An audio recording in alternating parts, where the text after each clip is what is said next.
Hello friends, welcome to Shuddh Desi Commerce, where we will provide online coachings of accounts and financial management for class +1, +2, BCom and MBA. सो बच्चों आज हम पढ़ के चलेंगे methods of capital budgeting. वो पढ़ने से पहले बच्चों आई विल रिक्वेस्ट कि जो पिछली 2 वीडियोस है ना कैपिटल बजटिंग की, जिसमें मैंने आपको कैपिटल बजटिंग सिखाया था, उसके फीचर्स के बारे में बताया था और क्लासिफिकेशन के बारे में बताया था, वो बच्चों ज़रूर देख लेना, क्योंकि जो आज हम पढ़ेंगे ना वो पिछली 2 वीडियोज़ से ही टोटली लिंक्ड है। तो आई विल रिक्वेस्ट कि वो वीडियोज़ आप देख के फिर ये वाली वीडियो देखना, ठीक है। उन वीडियोज़ का लिंक एक तो मैं डिस्क्रिप्शन में दे दूंगा और एक आपको आई बटन पे बन के आ रहा होगा, ठीक है। तो बच्चों पिछली वीडियो में हमने क्या डिस्कस करा था? फर्स्ट पॉइंट मैंने आपको डिस्कस करवाया था कि कैपिटल बजटिंग क्या होता है। यस सर, आपने हमें बताया था कि कैपिटल बजटिंग का मतलब होता है कि हमारे पास 3 कंडीशंस होती है। हमारे पास पैसा है, ठीक है, उसके बाद उस पैसे को हमें लॉन्ग टर्म एसेट्स में लगाना है और हमें इन्वेस्टमेंट डिसीजन लेना है। बिल्कुल सही। सेकंड बच्चों हमने पढ़ा था कि क्या क्या फीचर्स होके चलते हैं, ठीक है, ये हमने पढ़ा था। थर्ड बच्चों मैंने आपको पढ़ाया था कि क्लासिफिकेशन ऑफ कैपिटल बजटिंग क्या होकर चलता है। That means what are the types of capital budgeting decisions, कि जो कैपिटल बजटिंग के डिसीजंस हैं वो कहाँ कहाँ यूज़ होके चलेंगे, ठीक है, क्या क्या सिचुएशंस में यूज़ होके चलेंगे। इसमें बच्चों मैंने आपको बताया था कि फर्स्ट सिचुएशन लेना कि जब फर्म एग्जिस्टेंस में है, ठीक है। इसके अंडर भी मैंने आपको बताया था कि कौन कौन से डिसीजन लेने पड़ेंगे, एक रिप्लेसमेंट डिसीजन, मॉडर्नाइजेशन डिसीजन, ठीक है, वो आप सारा पिछली वीडियो में देख के आएंगे। और सेकेंडली मैंने आपको बताया था कि कुछ डिसीजन सिचुएशंस आती हैं, इसमें भी कुछ आपको डिसीजन कैपिटल बजटिंग को इन्वॉल्वमेंट करके चलना ही चलना है, ठीक है। उसके बाद बच्चों में हम डिस्कस करके चले थे, मैंने आपको बताया था कि जो कैपिटल बजटिंग होता है इसमें हम किस वे से कैलकुलेट करते हैं। हाँ सर, आपने वो एग्जाम्पल दिया था कि एक नॉर्मल बिजनेसमैन है तो वो प्रॉफिट के बेसिस पे के कैश फ्लो के बेसिस पे अपना सारा बिजनेस अच्छा चल रहा है कि नहीं देखेगा, जिसमें मैंने आपको कैश भी दिखाया था ना, 200 नोट्स के हमने एग्जाम्पल लिया था। तो एक नॉर्मल बिजनेसमैन है तो वो उसको अगर मैं बोलूँगा कि आपका बिजनेस अच्छा चल रहा है कि नहीं, तो वो कैसे देखेगा? वो अपने सो कॉल्ड कैश काउंटर से, सो कॉल्ड अपने गले से पैसे निकाल के ऐसे गिनना शुरू हो जाएगा कितना पैसा मुझे आया है। बच्चों वो डेप्रीसिएशन नहीं कैलकुलेट करेगा प्रॉफिट निकालने के लिए, वो टैक्स फॉर प्रोविजन नहीं कैलकुलेट करेगा प्रॉफिट निकालने के लिए, वो प्रॉफिट एंड लॉस अकाउंट नहीं बनाएगा। उसने सीधा अपने कैश काउंटर से पैसा निकालना है और पैसे गिनने शुरू कर देना है कि मेरे पास कितने पैसे हैं। हाँ भाई, आज का सिस्टम अच्छा हुआ है, ठीक है सर। तो फिर मैंने आपको यही बता के चला था कि एक तो हम मेनली मतलब 99% हम कैश फ्लो के बेसिस पे कैपिटल बजटिंग के हम क्वेश्चंस करेंगे। कैश फ्लो का बेसिस ये होके चलता है, प्रॉफिट से कोई मतलब नहीं, कितना पैसा आई जा रहा है। आज मैंने 100 रुपये मेरे पास आए, आज मेरे पास 200 रुपये आए, 300 रुपये आए, है ना, उस हिसाब से।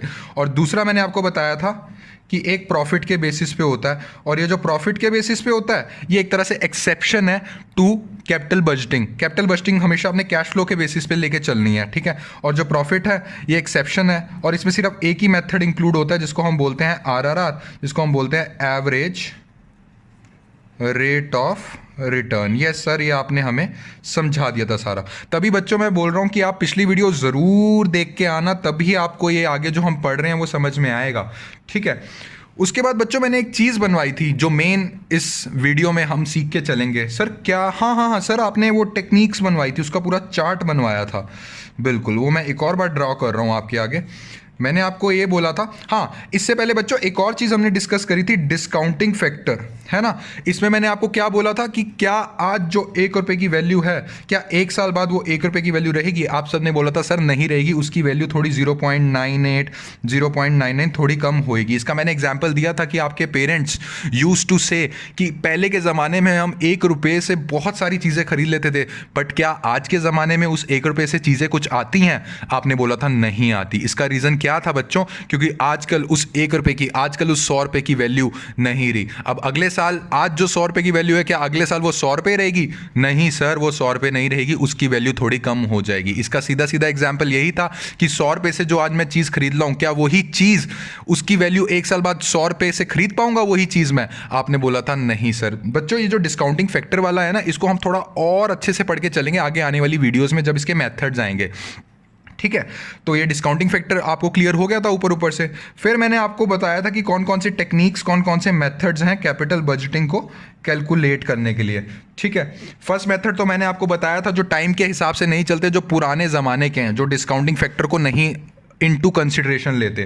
दैट मीन्स इसको हमने बोला था जो पुराने ज़माने के हैं, जो ट्रेडिशनल अप्रोच वाले हैं, ठीक है, जो ट्रेडिशनल अप्रोच वाले हैं, इसको हम बोल के चलते हैं कि जो डिस्काउंटिंग फैक्टर नहीं लेते। इसमें बच्चों दो मेथड्स थे, एक तो था अकाउंटिंग रेट ऑफ रिटर्न जो आज हम पढ़ के चलेंगे, वेरी वेरी गुड, और एक था पे बैक पीरियड मेथड, ठीक है। और जो दूसरे जो बहुत समझदार हैं, जो आज के ज़माने के अकॉर्डिंग चलते हैं, उनको हम बोलते हैं एडजस्टेड अप्रोच वाले, ठीक है। जो डिस्काउंटिंग फैक्टर है, जो ₹1 की वैल्यू थी आज ₹1 की वैल्यू नहीं है, थोड़ी कम हुई है, वो इनटू कंसिडरेशन लेके चलते हैं, उसको हम बोल के चलते हैं डिस्काउंटिंग मेथड्स, ठीक है। इसमें बच्चों मैंने कौन कौन से लिखवाया था? फर्स्ट आपको लिखवाया था इसमें मैंने डिस्काउंटिंग पे बैक पीरियड। ये सब बच्चों मैं पहले लिखवा चुका हूँ आपको पिछली वीडियो में, ज़रूर देख लेना। फिर मैंने आपको लिखवाया था नेट प्रेजेंट वैल्यू मेथड, फिर मैंने आपको लिखवाया था IRR मेथड, और फिर मैंने आपको लिखवाया था PI मेथड। अब आगे आने वाली वीडियोस में बच्चों ये एक एक मेथड प्रॉपरली हम डिस्कस करके चलेंगे। चलिए आज हम डिस्कस करके चलते हैं फर्स्ट मेथड, जिसे हम बोलते हैं ARR। Oh my God sir, इसकी फुल फॉर्म, हाँ याद आ गई, इसकी फुल फॉर्म थी accounting rate of return method. Sir इसको एवरेज भी तो बोलते थे ना आप? हाँ एवरेज भी बोलता था। अच्छा, बातें याद रखना शुरू कर दी हैं आपने, है ना। चलिए, तो बच्चों इसमें फर्स्ट कंडीशन मैं आपको पहले बता चुका हूँ कि एक्सेप्शन है, इसमें प्रॉफिट के हिसाब से हम कैपिटल बजटिंग लेके चलेंगे। वैसे नॉर्मली क्या होता है, हम कैश फ्लोस, कितना हमारे पास पैसा आया, बट इसमें हम कितना पैसा आया वो तो ले ही रहे हैं, बट इसमें प्रॉफिट के हिसाब से हम कैपिटल बजटिंग सीख के चलेंगे कैसे निकालते हैं, ठीक है। मोटा मोटा ऊपर से आपको एक ओवरव्यू देता हूं, ताकि जब आप अंदर डीपली समझोगे ना आपको बड़ा आसान लगेगा। बच्चों इसमें ना सीधा सीधा पता है क्या करना है। मान लो एक मशीन है A और एक मशीन है B, ठीक है। इस मशीन की जो वैल्यू है वो है 10,000 रुपये, इस मशीनरी की भी वैल्यू है 10,000 रुपये। कैपिटल बजटिंग के 3 रूल जिससे हमें पता लग जाता है, सर ने बताया हुआ है। क्या? पहला, हमारे पास 10,000 रुपये हैं, हाँ जी हैं। हमें लॉन्ग टर्म एसेट में इन्वेस्ट करना है, हाँ जी है। थर्ड रूल क्या था जो most important, we have to make an investment decision. इतनी दोनों मशीनरी हैं, इसमें से कौन सी लेके चलें, we have to make an investment decision. मतलब कैपिटल बजटिंग जंप कर गया कॉन्सेप्ट, बिल्कुल। दैट मीन्स इस 10,000 रुपये की मशीनरी से मुझे प्रॉफिट हो रहा है 100 रुपये का, तो मैं रेट निकाल लेता हूं, ठीक है, 1%, ठीक है। इस 10,000 रुपये की मशीन से, ये जस्ट एन एग्जाम्पल है, मुझे प्रॉफिट हो रहा है 200 रुपये का, तो मैं रेट निकाल लेता हूं कि कितना रेट ऑफ रिटर्न आ रहा है ना, 2%। अब सीधी सीधी बात बताओ, आप कौन सी मशीनरी लोगे? सर हम तो 2% वाली मशीन लेंगे, इससे ज़्यादा प्रॉफिट हो रहा है। बिल्कुल, मतलब कि अगर मैं ऊपर से बात करके चलूँ, सिर्फ ऊपर से, ARR हम कैसे कैलकुलेट करते हैं? प्रॉफिट अपॉन में इन्वेस्टमेंट इनटू में 100। अभी तक हमें ये समझ में आया बच्चों, अभी तक हमने कोई मुश्किल चीज़ सीखी नहीं? सर कुछ नहीं सीखी, ये तो पुरानी बातें थी। आपने बस यही समझाया कि ARR निकालते कैसे हैं, अभी हमने ऊपर से ये सीख लिया। चलिए अब थोड़ा इसके अंदर घुसते हैं कि हाँ भी ये एक्चुअल में कहना क्या चाहता है, ठीक है। बच्चों एक बात मुझे सब बता के चलो कि कैपिटल बजटिंग में हम फ्यूचर फॉरकास्टिंग करते हैं कि नहीं करते? सर ये क्या वर्ड बोल दिया आपने, कैपिटल बजटिंग में फ्यूचर फॉरकास्टिंग। बच्चों मान लो मैं 2020 में खड़ा हूँ, एक साल बाद 2021 भी आएगा, एक साल बाद 2022 भी आएगा, और एक साल बाद 2023 भी आएगा। आपको पता है बच्चों कैपिटल बजटिंग में फ्यूचर फॉरकास्टिंग का मतलब क्या होता है? फ्यूचर फॉरकास्टिंग का मतलब ये होके चलता है कि मैं 2020 की स्टार्टिंग में खड़ा हूं और मैं इस चेहरे से दूर से अपनी आंखों से देख रहा हूं कि 2021 में क्या सिचुएशन आएगी, इन्हीं आंखों से दूर से देख रहा हूं कि 2022 में क्या सिचुएशन आएगी और 2023 में क्या सिचुएशन आएगी। मैं पहुंचा नहीं हूं 2021, 22, 23 में, खड़ा मैं 2020 की स्टार्टिंग में ही हूं, बट मैं दूर से देख रहा हूं, मैं देख पा रहा हूं कि क्या सिचुएशन रहने वाली है 2020 के एंड में, 2021 के एंड में, 2022 के एंड में और 2023 के एंड में। मानते हो ये बात? बिल्कुल। एक तरह से मैं एस्टिमेशन के बेसिस पे चल रहा हूँ कि क्या मेरी ज़िंदगी रहने वाली है आगे आने वाले सालों में। खड़ा मैं 2020 के स्टार्टिंग में हूँ, ठीक है बच्चों। एक गुडविल का हमने कॉन्सेप्ट पढ़ा था। हाँ हाँ सर, आपने पढ़ाया था हमें गुडविल का कॉन्सेप्ट। अगर नहीं पढ़ा तो ज़रूर वीडियो देख लेना बच्चों, क्योंकि ये वाली बात थोड़ी सी उससे रिलेटेड है। वहाँ बहुत अच्छी तरह समझाया मैंने ये कॉन्सेप्ट। बच्चों, जब भी एस्टिमेशन की बात होती है, तब हम क्या बोल के चलते हैं। फॉर एग्जाम्पल मैं आपको क्लियर कर दूं कि जब मैं यहाँ बना रहा हूँ कि 2020, 2021, 2022 और 2023, जब मैं यहाँ खड़ा हूँ, ठीक है, और मुझे प्रॉफिट की बात करनी है। मान लो मैं एस्टिमेशन से प्रॉफिट बोल रहा हूँ कि 2020 के एंड में मुझे 20,000 रुपये का प्रॉफिट हो जाएगा। एस्टिमेशन के बेसिस पे बोल रहा हूँ। इसमें थोड़ा सा मैं मॉडिफाई करता हूँ कि मेरे को एक मशीनरी लेनी है, ठीक है, जूस की मशीन लेनी है, मेरे को इन्वेस्टमेंट डिसीजन लेना है, कैपिटल बस्टिंग करनी है। तो उसके हिसाब से मैं एस्टिमेशन कर रहा हूँ कि इस मशीन ए से ना मुझे 2020 में 20,000 का प्रॉफिट हो जाएगा। फिर मैं दूर देख रहा हूँ 2021 में, तो मैं उसमें कह रहा हूँ कि मुझे 30,000 रुपये का प्रॉफिट हो जाएगा। 2022 में मैं बोल के चल रहा हूँ कि मेरे को 40,000 रुपये का प्रॉफिट हो जाएगा। और 2023 में मैं बोल के चल रहा हूँ कि यार मुझे ना 30,000 रुपये का प्रॉफिट हो जाएगा, ठीक है, ये बोल के चल रहा हूँ। तो बच्चों, आप मुझे अब ये बात बताओ कि जब मेरे को प्रॉफिट निकालना है, इन चारों सालों में से मैं कौन सा प्रॉफिट लेके चलूँ? सर, ये तो बात करना बहुत मुश्किल है कि कौन सा प्रॉफिट मैं लेके चलूं। तो क्यों ना हम गुडविल के कॉन्सेप्ट की तरह जब भी एस्टिमेशन की बात आती है तो हम एवरेज प्रॉफिट क्यों नहीं ले रहे हो? हाँ सर, एवरेज प्रॉफिट ले लो आप, ऐसा करो। बिल्कुल। तो फर्स्ट पॉइंट बच्चों, एवरेज प्रॉफिट, ठीक है, हम एवरेज प्रॉफिट लेंगे। हम जितना हो सके हम एस्टिमेशन के बेसिस पे जब भी चलते हैं ना, तो हम आगे आने वाले सालों में हमेशा कोई एक साल का प्रॉफिट नहीं लेंगे, हम एक तरह से एवरेज ले लेंगे। ये सारा आपको क्वेश्चन में गिवन होगा कि एक मशीनरी आप लेने के लिए जा रहे हैं, उसका एस्टिमेशन प्रॉफिट्स ऐसे ऐसे ऐसे हैं, बताओ ARR क्या है। अभी तक सिर्फ आपने एवरेज प्रॉफिट का कॉन्सेप्ट समझा, तो आप क्या करोगे? 20,000 प्लस 30,000 प्लस 40,000 प्लस 30,000 कितना बनता है? 60। और ये कितना बनता है? 1,20,000। और इसको किससे डिवाइड करते थे बच्चों एवरेज में? 4 से। Very very good. मतलब कि 30,000 रुपये का आपका एवरेज प्रॉफिट आ गया। अब मैं आपसे एक सवाल पूछता हूँ, क्या इस प्रॉफिट को आप लिख देंगे? हाँ सर, लिख देंगे। एवरेज प्रॉफिट आ गया सर, पहली चीज़ हमारी पूरी हो गई। नहीं, आप इसको अभी नहीं लिखेंगे। एक बात समझिए, मैंने आपको पहले ही बोला है कि जब भी हम एस्टिमेशन की बात करके चलते हैं तो जितना हो सके प्रॉफिट के पास पहुंचने की कोशिश करो, जितना हो सके एक्चुअल प्रॉफिट्स के पास पहुंचने की कोशिश करो। सर, वो तो आप बात सही कह रहे हैं, बट सर क्या करें कि हम ज़्यादा से ज़्यादा प्रॉफिट के पास पहुंचने की कोशिश करें। बच्चों, आपको मैं बात बता के चलूं कि ये जो प्रॉफिट्स होते हैं, इसमें से एक वर्ड मैंने आपको पढ़ाया था जो इतनी वीडियोज़ में अकाउंट्स की पढ़ाया है, डेप्रीसिएशन। हाँ हाँ हाँ सर, आपने पढ़ाया था डेप्रिसिएशन। और उसमें मैंने एक लेक्चर में आपको बता के चला था कि व्हाट इज़ डेप्रिसिएशन, खर्चा निकालना कहाँ से? Out of profits. ये खर्चा निकालना आउट ऑफ प्रॉफिट्स मैंने आपको सिखाया था कि नहीं सिखाया था? बच्चों, ये वीडियो ज़रूर देख लेना डेप्रिसिएशन की, पीछे जो मैंने डाली हुई है डिस्क्रिप्शन में भी।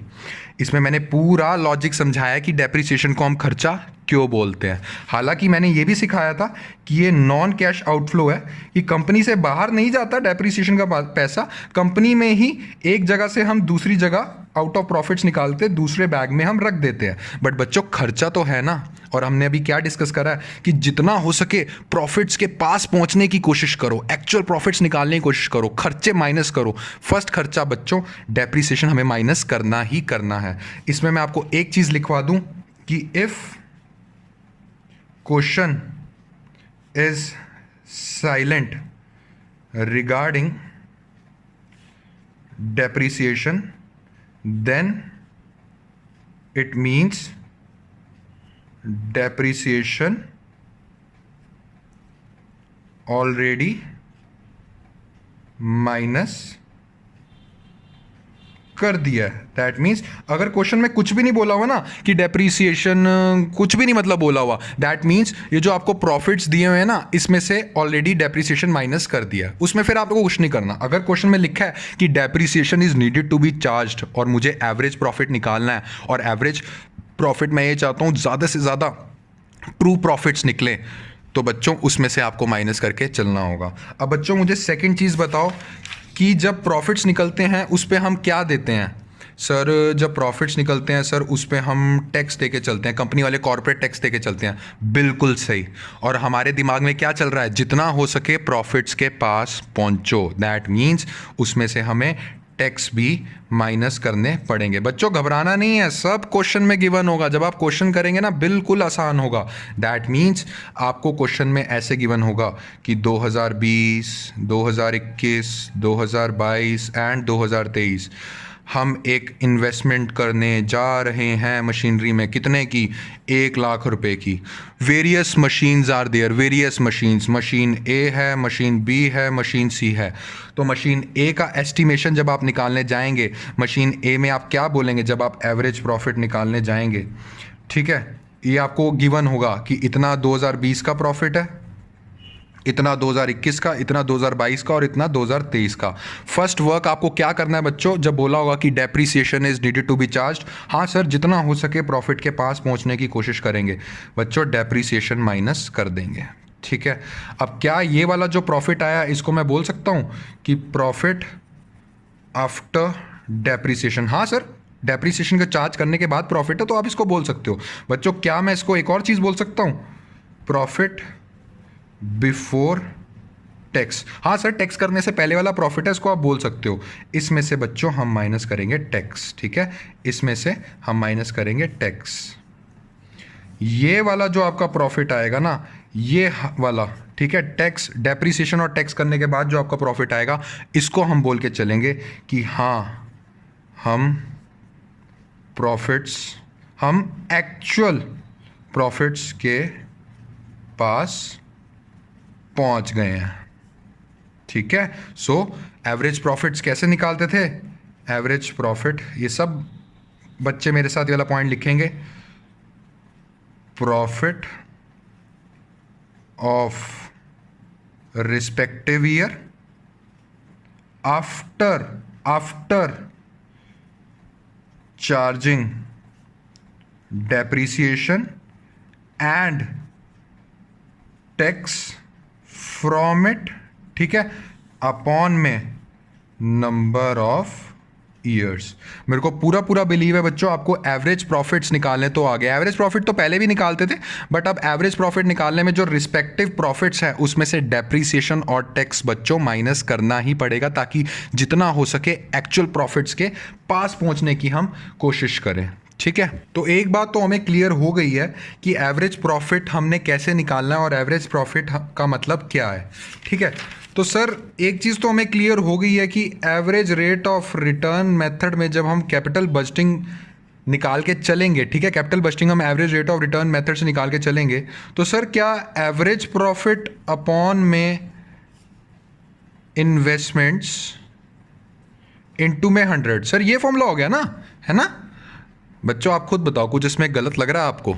नहीं सर हमें तो कुछ भी गलत नहीं लग रहा। बच्चों एक बार मेरे को बात बताओ कि अगर मैं कहूँ कि कार की रेस एक्टिवा से करवाओ तो आपको ठीक लगेगा? नहीं सर नहीं लगेगा।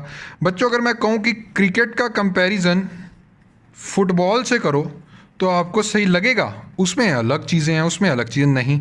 तो बच्चों आप ऐसा क्यों कह रहे हो कि इन्वेस्टमेंट्स को मैं एवरेज प्रॉफिट से कंपेयर करके चलूँ? अगर मुझे एवरेज प्रॉफिट से कंपेयर करना है दैट मीन्स मुझे एवरेज इन्वेस्टमेंट लेना पड़ेगा ना। कार को मैं एक्टिवा से कैसे कंपेयर कर सकता हूँ? कार को दूसरी कार से कंपेयर करूँगा ना बच्चों। हाँ सर ये बात तो आप सही कह रहे हैं, हमने एवरेज प्रॉफिट तो ले लिए बट नीचे तो नॉर्मल इन्वेस्टमेंट रखी, उसको भी एवरेज इन्वेस्टमेंट करो। बिल्कुल, अब हम पढ़ के चलेंगे एवरेज इन्वेस्टमेंट का कॉन्सेप्ट, ठीक है। इसमें बच्चों एवरेज प्रॉफिट हमारा ऑलरेडी डिस्कस हो चुका है कि एवरेज प्रॉफिट हमने कैसे निकालना है, ठीक है। मैंने सारा आपको बता दिया उसमें से डेप्रीसिएशन और टैक्स माइनस करने वाला, ठीक है। अब हम पढ़ के चलेंगे कि एवरेज इन्वेस्टमेंट के बारे में। बच्चों ये समझने से पहले ना आप एक एग्जाम्पल से समझो, क्योंकि आपको ईजी से तभी समझ में आएगा ये। आप एक बात बताओ, 1 दिसंबर 2020 को, ठीक है, या फिर एक बात छोड़ो, आप ये करो 1 जनवरी 2020 ले लो और 31 दिसंबर 2020 ले लो। बिल्कुल प्रूडेंट होके आसान लैंग्वेज में जवाब देना, क्योंकि आसान लैंग्वेज में ही क्वेश्चन पूछ रहा हूँ मैं। 1 जनवरी 2020 को जब आप नया साल चढ़ा तो आपके पास 10 रुपीज़ थे, ठीक है, इसमें कोई डिफ़िकल्टी नहीं सर, कोई डिफ़िकल्टी नहीं। यहाँ से लेकर यहाँ तक आपने 2 रुपीज़ खर्च कर दिए, ठीक है। 31 दिसंबर 2020 को जब ये रात होने वाली है 31 दिसंबर 2020 की, आपके पास 8 रुपीज़ बचे। तो बच्चों एक बात बताओ, अगर मैं आपसे ये सवाल पूछूं, इस साल में एवरेज आपके पास कितना पैसा रहा, मैं फिर से रिपीट कर रहा हूं कि इस साल में एवरेज आपके पास कितना पैसा रहा। सर स्टार्टिंग का निकाल लो 10 रुपये था, सर बाद का निकाल लो 8 रुपये था, लास्ट का निकाल लो 8 रुपये था, अपॉन में सर 2 कर दो, 2 बाय दिस नो। ये करेंगे नहीं करेंगे? सर हाँ करेंगे, तो एवरेज में हमने समझा हुआ है कि स्टार्टिंग का निकाल लो, क्लोजिंग का निकाल लो, अपॉन में 2 कर दो, जो भी आया वो आपका एवरेज था। बच्चों क्या एवरेज एक्चुअल होता है? नहीं सर, एवरेज एक्चुअल नहीं होता। एवरेज एक तरह से एस्टिमेशन होता है। हम कोशिश ज़रूर करते हैं कि एस्टिमेशन और एवरेज के एक्चुअल पे पहुंचने की कोशिश करें, जिसकी वजह से सर आपने ये हमें कॉन्सेप्ट समझाया कि डेप्रिसिएशन और टैक्स माइनस करो, बट एवरेज सर एक्चुअल नहीं होता है। तो क्या मैं ये बोल सकता हूँ कि ये जो 9 रुपये थे ये सारा साल इसके पास रहे? ये तो एवरेज बेसिस की बात है कि 10 रुपये 1 जनवरी को थे, 31 दिसंबर को 2020 के 8 रुपये थे, तो एवरेज के बेसिस पे 9 रुपये रहे, ठीक है ना। अभी भी समझ नहीं आया? लो एक और एग्जाम्पल लो। बच्चों एक बात बताओ, क्रिकेट देखते हैं सब? हाँ सर सभी देखते हैं। उसमें एक लिखा होता है कि average run in matches, average strike rate नहीं, एवरेज रन इन मैचेस। उसमें ये लिखा था कि फर्स्ट मैच में उसके 40 रन थे, सेकंड मैच में उसके 60 रन थे और थर्ड मैच में उसके 20 रन थे, ठीक है, ये लिखा आता है। तो बच्चों वो लिखते हैं कि एवरेज इसका क्या बनेगा, 40 + 60 + 20, ठीक है, 80 120, 40 एवरेज रन इन मैचेस बने। तो इसका मतलब ये है कि हर मैच में उसने 40 40 40 40 ऐसे बनाए? नहीं सर, इसका मतलब ये है कि पहले मैच में अगर 40 बनाए, दूसरे में 60 और तीसरे में 20, इसका मतलब ये है कि ऑन एन एवरेज इसके 40 रहे। हाँ, यही पॉइंट मैं आपको यहाँ समझाना चाह रहा था, ठीक है। तो बच्चों एक एग्जाम्पल अब इसको लेके चलते हैं, मेन हमारा जो क्वेश्चन होता है उसके बेसिस पे, ठीक है। मान लो बच्चों एक मशीनरी आपको गिवन है, ठीक है, आपने एक मशीनरी लेनी है जिसकी वैल्यू है 50,000, ओके, और उस पर 5,000 रुपये की स्क्रैप वैल्यू है। अब एक कई सारे बच्चे बोलेंगे सर स्क्रैप वैल्यू क्या होता है? बच्चों फिर मैं आपको बोल रहा हूँ, डेप्रिसिएशन गुडविल की वीडियो ज़रूर देखें, जो पिछली वीडियोज़ हैं, तभी आपको एक कॉन्सेप्ट समझ में आएगा, वरना बिल्कुल नहीं आएगा, ठीक है। जिन्होंने मेरी वीडियोस देखी हुई हैं वो कहेंगे वाह सर अच्छे से समझ में आ गया। सो हमें मशीनरी की वैल्यू दी है 50,000, जो हमें कैपिटल बस्टिंग के डिसीजन में डिसाइड करनी है, लेनी है कि नहीं लेनी। उसकी स्क्रैप वैल्यू दे रखी है 5,000 और उसकी लाइफ दे रखी है 5 ईयर्स, ठीक है। That means first year, second year, third year, fourth year, fifth year. तो हम यहाँ खड़े हैं स्टार्टिंग में, तो हमने 50,000 की मशीनरी पे इन्वेस्टमेंट कर दी। मान लीजिए हम अगर कर देते हैं इन्वेस्टमेंट, तो बच्चों मुझे एक बात बताओ, इसकी डेप्रिसिएशन कैसे निकलेगी? नॉर्मल मेथड से बात कर रहा हूँ sir, cost minus scrap value upon में सर 5, सर टोटल ये आएगा आपको 9,000 रुपये अपने प्रॉफिट से एज अ खर्चा हमेशा शो करने हैं। तो बच्चों मुझे बात बताओ, फर्स्ट ईयर में आप 9,000 खर्चा शो करेंगे, सेकेंड ईयर में आप 9,000 खर्चा शो करेंगे, तीसरे ईयर में 9,000 निकालेंगे, चौथे ईयर में 9,000 निकालेंगे और पाँचवें ईयर में 9,000 निकालेंगे। ये तो नॉर्मल है, ये सब कुछ समझाया हुआ है। अब आती है फिफ्थ ईयर की बात। बच्चों मुझे बात बताओ, जब आप मशीनरी बेचने जाओगे फिफ्थ ईयर के एंड में, जब मशीनरी बिल्कुल ख़राब हो चुकी है, स्क्रैप वाले भैया आपको कितना देंगे? सर स्क्रैप वाले भैया हमें देंगे 5,000, आपने क्वेश्चन में लिखवा दिया। अब मेरी बात अच्छे बच्चों की तरह ध्यान से सुनो, बहुत इंपॉर्टेंट पॉइंट है। अगर मैं ये बोलता हूं कि 5वें साल में, जब 5वें साल की क्लोजिंग हो रही है, जब वो मैं मशीनरी 5,000 रुपये की बेचने जा रहा हूं, whether I can say it और नॉट, कि इस मशीनरी पे मेरे 5,000 रुपये इन्वेस्टेड हैं। ये बात मैं बोल सकता हूं कि नहीं बोल सकता हूं? बहुत इंपॉर्टेंट पॉइंट है, फिर से सुनो। 5वें साल में अगर मैं स्क्रैप वाले भैया को ये वाली मशीनरी बेचने जाऊं ना 5वें साल के एंड में, तो भैया से मुझे 5,000 रुपये मिलेंगे। क्या मैं ये बोल के चल सकता हूं कि 5,000 रुपये मेरे इस मशीनरी में अभी भी इन्वेस्टेड हैं? मेरे पास एक ये पेन है, अभी इस पेन को अगर मैं बेचने जाऊं तो इसके सिर्फ मुझे 2 रुपये मिलेंगे। क्या मैं कह सकता हूं कि मेरी इसमें अभी भी 2 रुपये की इन्वेस्टमेंट बची हुई है? मैंने थोड़ा थोड़ा पार्ट निकाला और उस पार्ट में से अभी भी 5,000 रुपये बचे हुए हैं। हाँ सर, आप बिल्कुल बोल के चल सकते हैं। खत्म बच्चों, क्वेश्चन यहीं खत्म। क्या मैं इस 5वें साल को मैं बोल सकता हूँ स्क्रैप वैल्यू जो 5,000 रुपये है, क्या इसको मैं बोल सकता हूँ क्लोजिंग इन्वेस्टमेंट? हाँ सर, आप बिल्कुल बोल सकते हैं क्लोजिंग इन्वेस्टमेंट, क्योंकि 5 साल के बाद अगर मैं इस मशीनरी को बेचने जा रहा हूँ, मेरे को 5,000 रुपये जो हैं उसके मिलेंगे। दैट मीन्स मेरी इन्वेस्टमेंट अभी भी 5,000 रुपये की बची है। तो बच्चों, एवरेज इन्वेस्टमेंट को मैं कैसे लिख सकता हूँ? सब अपने आप बताएंगे अब, अपने आप। एवरेज इन्वेस्टमेंट को मैं कैसे लिख सकता हूँ? ओपनिंग इन्वेस्टमेंट अपॉन में closing investment, sorry, opening investment plus closing investment upon में 2। तो क्या मैं बोलूँगा ओपनिंग में कितना पैसा लगा रखा था? भैया 50,000 लगा रखा था, प्लस लास्ट में कितना जब बेचने गया तो कितना मिला स्क्रैप वाले भैया से? सर, आपको मिला 5,000 रुपये। दैट मीन्स मेरा अभी भी 5,000 रुपये इन्वेस्टेड था। लास्ट तक, क्लोजिंग तक मेरे पास 5,000 रुपये इन्वेस्टेड था अपॉन में 2। 55,000 अपॉन में 2, ठीक है। इसका बच्चों हमारा बनेगा, ये बन जाएगा 27,500 बन जाएगा। That means your average investment will be 27,500। अब मुझे सब बताओ, ARR एवरेज प्रॉफिट हुआ क्लियर? यस सर, हो गया। अब मुझे बताओ अपॉन में एवरेज इन्वेस्टमेंट हुआ क्लियर? यस सर, हो गया क्लियर। इनटू में 100। ये होता है बच्चों आपका ARR का कॉन्सेप्ट। मुझे पूरा बिलीव है बच्चों आपको ये कंसेप्ट बिल्कुल अच्छी तरह कॉन्सेप्चुअली अपने टिप्स पे आ गया। ये और अच्छी तरीके से हम पढ़ के चलेंगे विद क्वेश्चन, जो कि मैं अगली वीडियो में बनाऊंगा। मेरी वीडियो ज़रूर लंबी हो गई है बच्चों, बट मेरा मेन मोटिव ये है कि जो दूसरे चैनल्स हैं वो हल्का सा सिर्फ फॉर्मूला लिखवा के आपको छोड़ देते हैं, बट मेरा ये कॉन्सेप्ट, मेरा ये मतलब है कि आपको एक एक कॉन्सेप्ट प्रॉपरली अंदर तक क्लियर हो, ताकि आपको एग्जाम में कोई प्रॉब्लम ना आए। अगर आपको इस कॉन्सेप्ट में कोई भी प्रॉब्लम है बच्चों, ज़रूर कॉमेंट करना कॉमेंट सेक्शन में, ठीक है। एंड आई बिलीव कि अब आपको ये मतलब बिल्कुल समझ में आ गया। And guys, do follow my page on Instagram. वहाँ डेली के डेली अपडेट्स मैं रिगार्डिंग माई अपकमिंग वीडियोस डालता रहता हूँ। And guys, do like, share and subscribe, ताकि ये वीडियो ज़्यादा से ज़्यादा बच्चों तक पहुँच सके। Thank you.